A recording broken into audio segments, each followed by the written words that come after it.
Jeff Todd from MLB Trade Rumors here. Today's Tuesday, February 18th. Let's get you caught up. The Astros again.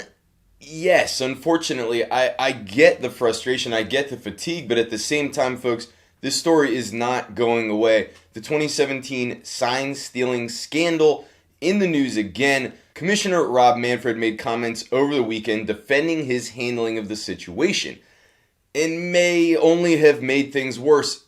Folks, this is a recurring theme with this matter. The way it's been handled from the Astros, from the league, certainly leaves a lot to be desired. Those were really the comments of Mike Trout, the game's preeminent player, and also probably one of its quietest players. It was remarkable to see his emotions, to see his opinion on display yesterday as he spoke with the press, talking about how disappointed he was, respect lost for some of his colleagues on the field over in Houston, and really also throwing some shade at Commissioner Rob Manfred for the way that he's handled things, especially noting how disappointed he was that the players have not been punished and that there's not been some further action beyond the suspensions and the eventual firings of AJ Hinch and Jeff Luhnow.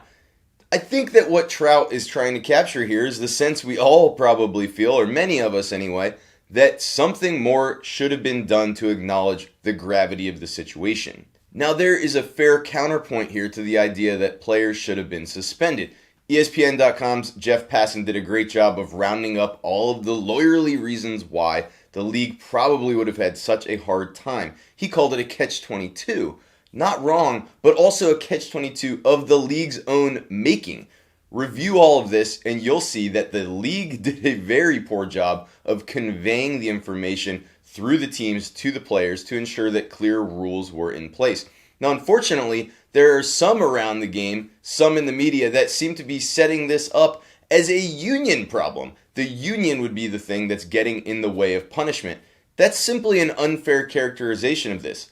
We don't know exactly what role the MLBPA has played to date, and we don't know exactly how they would react to putting in clear rules. But if the clear rules weren't there in the first place, that's the fault of the league, and that's where this thing is heading based upon the comments of Trout and now also of Justin Turner, the Dodgers star, a veteran, a respected guy who also came out absolutely swinging yesterday at Manfred. Turner, of course, was particularly incensed at Manfred's characterization of the commissioner's trophy as merely a piece of metal. Perhaps that was unfortunate phrasing on behalf of Manfred, but hey, the guy is a lawyer. And Turner did him one better by flipping one of the legal arguments that Manfred set up. Manfred said, "I'm a big believer in precedent. There was no precedent for taking away a title." Well, as Turner observed, this was a novel legal issue. Really, it's the first time we've seen this sort of a scandal hit, and Manfred just set, in Turner's word, a weak precedent. I think that we're going to continue to see this issue simmer. Something is going to have to be done on the league's part to get out ahead of it before we have spring training games and certainly regular season contests. Yesterday, we also did see apparent resolution of one of the game's biggest remaining free agent stories, that of Brock Holt, who has reportedly agreed to a deal with the Milwaukee Brewers. We still don't know details, and it's yet to be clear whether he's passed a physical, but if that deal gets done, it's yet another infield addition for that Milwaukee roster. Skipper Craig Counsell already had a lot of choices to go through on any given day. Justin Smoke, Ryan Healy in the mix for jobs in the corner. The team added Luis Urias and Jed Jerko, right-handed hitting players that can play up the middle, can play third base. And they already added Eric Sogard, who, just like Holt, is a left-handed hitting guy who can play all over the infield or even in the outfield. Remains to be seen just how Holt will fit in. And of course, we don't want to forget about the existing guys, Orlando Arcia and Keston Hiura right up the middle there. And there's a bunch of guys in the outfield mix too. It's going to be really interesting to see how this all gets sorted out. But obviously the Brewers feel like they're going to have a good amount of depth on hand. They're going to have a ton of options at any given point in time for Craig Counsell to deploy. That's all assuming, of course, that Holt is healthy and hitting as he's able.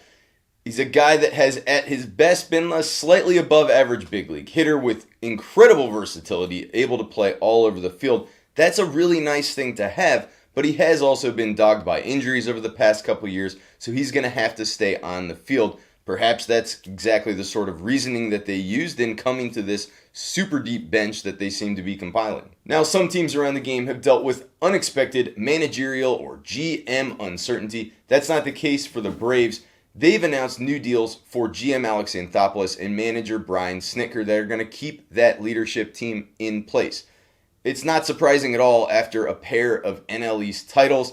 You can argue against some of the moves. You can think they should have done more. You can certainly wish for more success in the postseason, but it's pretty hard to argue with the process that has produced those results. It'll certainly be interesting to see how things go this year. Anthopoulos let Josh Donaldson go, replaced him with Marcell Ozuna. The team placed a pretty significant one-year bet on Cole Hamels. He's hurt to start the season.